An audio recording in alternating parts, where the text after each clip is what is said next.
Assalamualaikum, salam Malaysia, Madani Kanta 744 mendahului berita. Dimulakan dengan rangkuman laporan utama dalam segmen Esensi.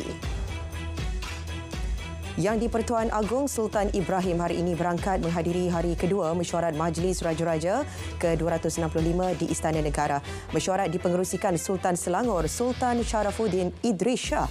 Antara yang berangkat, Sultan Terengganu, Sultan Mizan Zainal Abidin, Sultan Perak, Sultan Nazrin Shah dan Yang di-Pertuan Besar Negeri Sembilan, Tuanku Muhriz, Tuanku Munawir. Mesyuarat turut disertai Perdana Menteri Datuk Seri Anwar Ibrahim. Mesyuarat Majlis Raja-Raja ke-265 yang berlangsung 2 hari antara lain membincangkan cadangan RUU Polis Kurungan Pindaan 2023 dan RUU Perlembagaan Kurungan Pindaan 2024 berhubung hal-hal kewarganegaraan.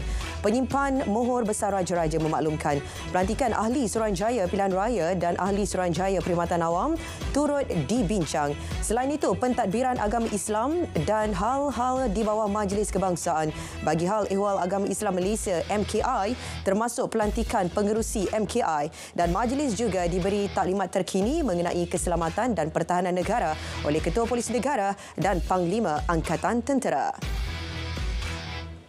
Jenazah bekas Yang di-Pertuan Negeri Sarawak Allahyarham Tun Abdul Taib Mahmud selamat dikebumikan 2:20 petang di perkuburan keluarga di Demak Jaya, Kuching. Sultan Brunei Sultan Hassanal Bolkiah, Yang di-Pertuan Negeri Sarawak Tun Dr. Wan Junaidi Tuanku Jaafar, Premier Sarawak Tan Sri Abang Johari Tun Oping antara ratusan hadirin yang hadir pada istiadat pengebumian negeri tersebut. Jenazah disemadikan bersebelahan dengan pusara isteri Allahyarham Tuh Puan Laila Taib yang meninggal dunia pada April 2009. Usaha Malaysia memperjuangkan nasib rakyat Palestin di pentas antarabangsa menerima penghargaan negara berkenaan. Menteri Luar berkata penghargaan itu diterima Malaysia menerusi Menteri Luar Palestin ketika kunjungan beliau ke Pejabat Kedutaan Palestin di The Hague, Belanda. Tambahnya, dalam pertemuan itu mereka berdua turut berbincang usaha menamatkan kekejaman yang sedang berlaku di Palestin. Kementerian Pendidikan Tinggi akan melakukan kajian bagi mewujudkan politeknik khusus bagi program kecerdasan buatan AI pertama di negara. Menterinya berkata perkara itu dibincang bersama Ketua Pengarah Jabatan Pendidikan Politeknik dan College Community ketika melawat University of Tsukuba di Irabaki, Jepun baru-baru ini. Malaysia turut dipilih Universiti Penyelidikan terkemuka di Jepun, University of Tsukuba, untuk membuka cawangannya di Universiti Malaya. 5G Advance diperkenal untuk memfokuskan kelajuan rangkaian dan prestasi internet lebih baik serta berkapasiti lebih besar dengan kelajuan pantas sehingga 8 gigabit per saat. Menteri Komunikasi berkata teknologi itu memberi peningkatan sehingga 10 kali ganda kelajuan termasuk sambungan peranti serentak berbanding 5G. Teknologi akan digunapakai pemain industri sektor berkaitan agar dapat membantu syarikat Malaysia dalam ekonomi digital masa hadapan. Tiada kompromi terhadap mana-mana pihak yang cuba mengeksploitasi agama untuk kepentingan diri atau kumpulan tertentu. Menteri di Jabatan Perdana Menteri Hal Ehwal Agama menegaskan orang ramai diminta merujuk Jabatan Agama Islam Negeri JAIN berhubung pentauliahan pendakwah. Jelas beliau pihaknya mengikuti perkembangan laporan media bertajuk eksploitasi nasab suci Nabi pada 20 Februari lalu. Majikan diberi amaran tidak memotong gaji pekerja sewenang-wenangnya. Menurut Menteri Sumber Manusia, potongan dibenar hanya melibatkan caruman KWSP, perkeso dan cukai pendapatan seperti yang ditetap Seksyen 24 Akta Kerja 1955. Orang ramai diminta membuat laporan rasmi jika berlaku pelanggaran Akta Kerja. Lebih 1,000 nelayan di seluruh negara yang gagal mematuhi syarat Lembaga Kemajuan Ikan Malaysia LKIM dihentikan pemberian subsidi petrol dan diesel. Ia susulan proses pemutihan bulanan oleh LKIM bagi membolehkan subsidi berkenaan diterima oleh individu yang layak. Antara syarat utama yang perlu dipatuhi ialah turun ke laut selama 120 hari dalam tempoh setahun dan aktif menangkap ikan. Menantu bekas Perdana Menteri Tan Sri Muhyiddin Yassin yang menghilangkan diri sejak Mei tahun lalu berdepan tuduhan membabitkan kes pecah amanah jenayah. Ketua Pesuruhjaya SPRM berkata kertas siasatan membabitkannya telah selesai dan sedia untuk dituduh, namun beliau masih belum dapat dikesan. Pada Oktober tahun lalu, Pengarah Jabatan Siasatan Jenayah Bukit Aman telah menyerahkan dokumen kepada Interpol untuk permohonan notis merah terhadap tertuduh dan peguamnya. Sementara itu, SPRM memberi tempoh lanjutan kepada dua anak bekas Perdana Menteri Tun Dr. Mahathir Mohamad untuk mengisytiharkan harta mereka. Ketua Pesuruhjayanya berkata kedua-dua mereka sebelum ini ada memohon lanjutan masa bagi tujuan itu. Tempoh lanjutan selama 30 hari lagi diberikan kepada mereka selepas tempoh pertama diberikan bermula 17 Januari lalu. Dalam kes berasingan, SPRM sudah merakam percakapan bekas Menteri Kewangan bagi membantu siasatan dakwaan rasuah projek fleet kenderaan kerajaan bernilai 4.5 bilion ringgit. Ia bagi menjelaskan penganugerahan kontrak membekal dan menguruskan kenderaan kerajaan kepada Sepangko Sdn Bhd. Ramai saksi telah diambil keterangan dan perkara sama akan dilakukan SPRM terhadap sesiapa sahaja yang mempunyai kuasa meluluskan projek berkenaan. SPRM juga mengesahkan tiada pemindahan wang dikesan terhadap mana-mana pegawai di Jabatan Perdana Menteri yang diterima daripada NGO. Dapatan itu diperoleh berdasarkan siasatan awal terhadap aktivis politik Ratu Naga yang didakwa menerima ganjaran untuk membantu NGO itu mendapat geran kerajaan. Sebelum ini terdapat tohmahan mendakwa JPM mendapat wang kembali selepas memberikannya kepada NGO terbabit. 361,236 tin minuman dianggar bernilai 7.13 juta ringgit dirampas Jabatan Kastam Diraja Malaysia Pulau Pinang. Kesemua minuman itu diseludup masuk menggunakan 7 kontena dipercayai milik 3 syarikat perkapalan.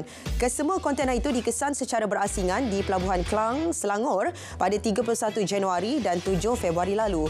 Kes disiasat mengikut Seksyen 135-1-E dan Seksyen 135-1-G Akta Kastam 1967.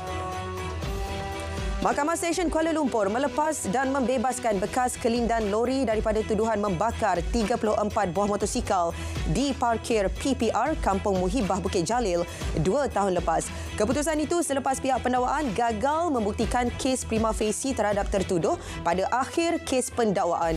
Perbicaraan bermula 5 Oktober tahun lepas dengan 5 saksi pendakwaan dipanggil memberikan keterangan. Padah melakukan drift di kawasan awam. Seorang lelaki berusia 20 tahun ditahan di Batu Pahat, Johor semalam. Aksi yang tular di media sosial itu turut mengakibatkan kerosakan harta benda selepas kereta suspek hilang kawalan dan melanggar kereta yang diparkir di tepi jalan.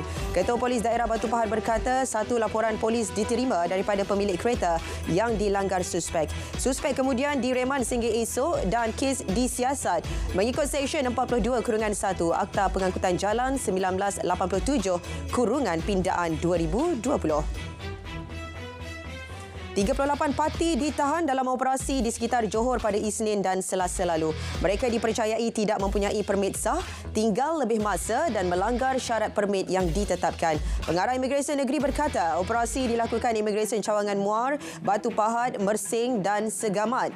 Kes disiasat mengikut Seksyen 6-1-C dan 15-1-C Akta Imigresen 1959 Palang 63 serta Peraturan 39-B Peraturan Imigresen 1963.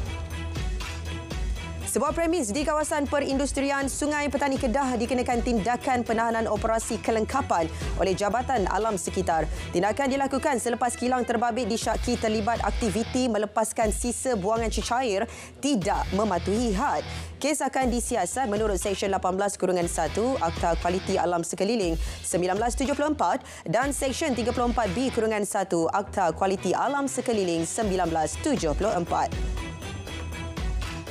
Hampir 15 juta ringgit berjaya dikumpul tabung musaadah JAKIM untuk disalur kepada umat Islam di Palestin. Menteri di Jabatan Perdana Menteri Hal Ehwal Agama berkata, ia hasil sumbangan pelbagai pihak. Antaranya pihak berkuasa Agama Islam Negeri dan Majlis Agama Islam Negeri, Sekretariat Dakwah Korporat JAKIM, syarikat korporat serta orang awam. Jelas beliau, segala kutipan akan disalurkan kepada Kementerian Luar dan juga pertubuhan bukan kerajaan NGO Islam yang diiktiraf. Perbadanan Putrajaya hari ini melancarkan 2 kad pas bulanan perjalanan tanpa had iaitu Nadi 30 dan Nadi 10. Nadi 10 melibatkan kategori warga emas, OKU dan pelajar sekolah rendah dan menengah. Manakala Nadi 30 dikhususkan kepada semua pengguna perkhidmatan bas Nadi Putra. Maklumat lanjut berkenaan permohonan pas bulanan tersebut boleh diperolehi melalui portal Perbadanan Putrajaya. 20 teknologi tempatan disasar untuk dikomersialkan dan diguna pakai di peringkat PBT menjelang tahun 2025. Menteri Sains, Teknologi dan Inovasi berkata, ia bagi meningkatkan tahap penggunaan teknologi di peringkat PBT bagi menyelesaikan isu setempat. Beberapa syarikat teknologi tempatan di bawah ekosistem MOSTI telah dipilih berkongsi mengenai teknologi dan inovasi. Kerajaan merancang membangunkan sebuah sistem bagi memastikan hak milik kandungan dan bahan berita yang dihasil oleh pemilik asal terjamin. Menteri Komunikasi berkata sistem dibangunkan itu membolehkan pemilik asal kandungan atau berita membuat aduan jika terdapat pihak mengambilnya tanpa memberi kredit. Tambahnya, pihak kementerian sedia maklum banyak bahan berita atau kandungan kadangkala diambil tanpa kebenaran pemilik asal. Sasaran perdagangan dan pelaburan yang ditetapkan tahun ini mampu dicapai walaupun nilai semasa ringgit menyusut berbanding dolar Amerika. Menteri Pelaburan, Perdagangan dan Industri berkata, ini berikutan terdapat banyak tonggak utama lain mempunyai daya tarikan dan menarik minat pelabur global. Menurutnya, pelabur akan mempertimbangkan prospek jangka panjang dan sesuatu yang menjadi sandaran dalam mereka membuat keputusan. Lembaga Hasil Dalam Negeri akan melaksanakan projek rintis sistem invoice elektronik e-invoice melibatkan 90 syarikat bermula Mei depan. Menerusi projek rintis itu, LHDN akan menilai dan mengenal pasti sebarang isu berbangkit berhubung pelaksanaan e-invoice. Penguatkuasaan penuh sistem e-invoice akan bermula 1 Julai 2025.